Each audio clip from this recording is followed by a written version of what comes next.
Man United, 1, Burnley 0. People, I'm going to be shameless. If you hate shamelessness, just turn this off right now. Log out. It's not necessary because I'm celebrating this. I know it says it's a sign of the times. How can a Man United fan be celebrating a 1-0 against relegation fodder? But I'm going to do it anyway because we needed this win. I was watching this game like it was some Champions League match because people calling it a 6-pointer. And ladies and gentlemen, I think that's where it was. A lot of people have been looking for blood. They've been looking for the blood of Erik Ten Hag. If that's pundits, if that's rival fans, if that's the Ten Hag outers, everyone's like, your manager's not good enough, change it up, This, if he lost this game, brother, I don't know where we would look. I don't know. I couldn't even deal with a new news cycle of just being onto the manager. And the manager realizes, he reacts, and he puts a team. The team he starts today lets me know what he's aware of what's going on around him. The noise has entered. The noise has got through to Carrington, because the pressure's there. And what does he do? He goes with the players he trusts. He said, I know my team. In the press conference, they said, what about the leaks and that? And he said, listen, I know my team.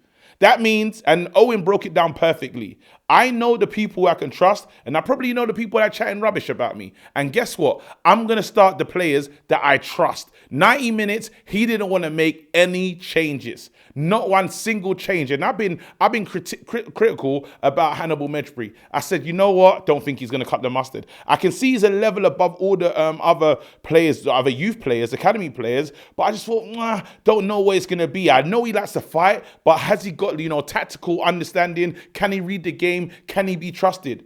We played him against Burnley in a game where the manager, it's a must-win game. It's silly to say this so early in the season, but this was a must-win game, and Hannibal plays 90 minutes of it, and he was good.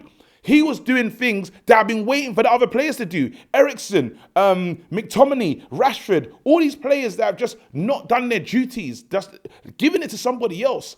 I'm now finally seeing a player that is fighting for the badge. And shout out to Hannibal. Literally, it was such a performance that it made me excited. I'm looking at Casemiro, and Casemiro saying he was aging. Casemiro's been aging in the last couple of fights. Why? Last couple of fights. I'm thinking about boxing.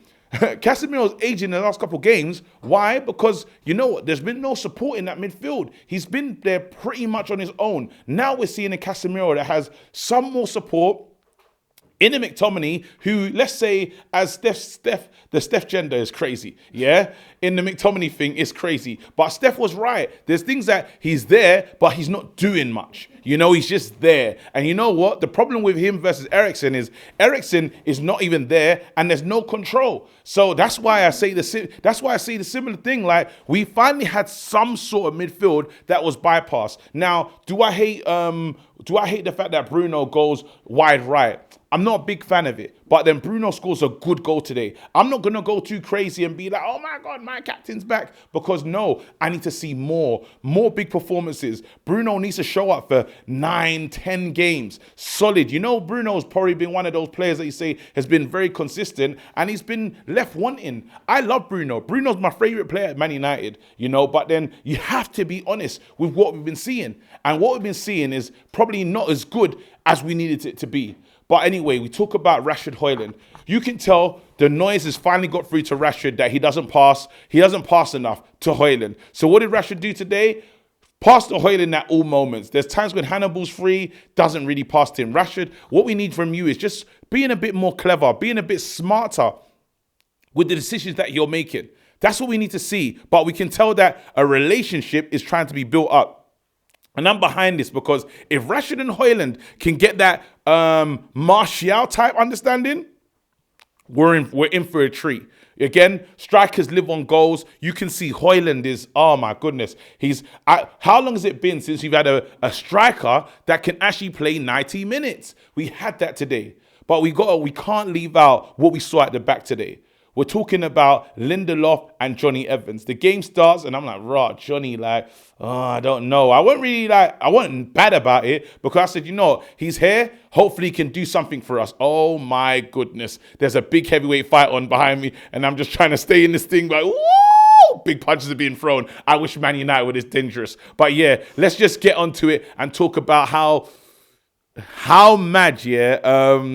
It's gonna come to me in a second. We can talk about what you call it, the back four and fight, because what we saw from Johnny Evans is a guy that has something to prove. A goal and an assist. We're calling him Johnny Pirlo right now. That's how shameless it is. It was a Johnny Pirlo-esque performance. I'm talking, looks up, sprays it.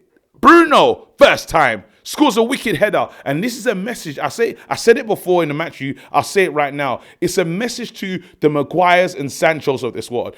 Fans will feel a certain way, but the only thing that changes how fans feel is great performances. Great performances silences the critics. It got to the point where he was doing so well that us as fans were like, where's he going? Why are you taking him off? Today, like, not saying we didn't miss Leacher, but I stopped thinking about him. Once the whistle was blown and the game was on, you're getting confidence. That's all I had today was confidence in a good Johnny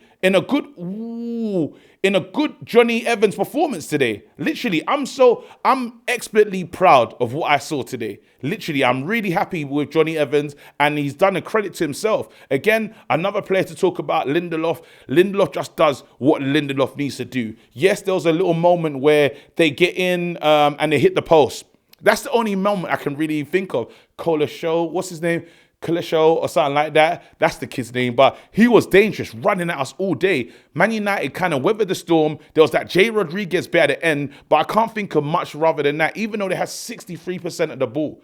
Like, this is insane. Ten Hag, I don't want to say, Ten Hag's doing the best with what he has at the moment.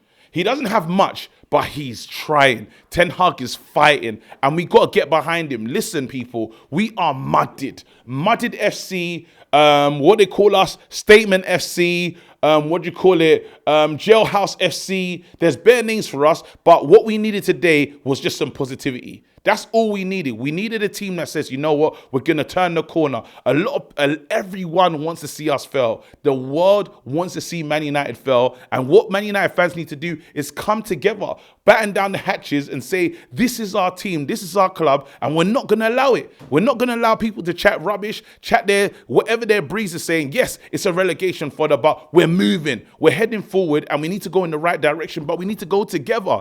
When the chips are down, the worst thing we can do is start fighting amongst ourselves. We have to back this manager because he's made his choices. He's fixed the team. Rafael Varane's come back, and I'm cooking into the next fixture. Crystal Palace, playing them twice. Let's stay with this manager and see what happens. Big up yourselves. This is shameless, but I don't care. Peace.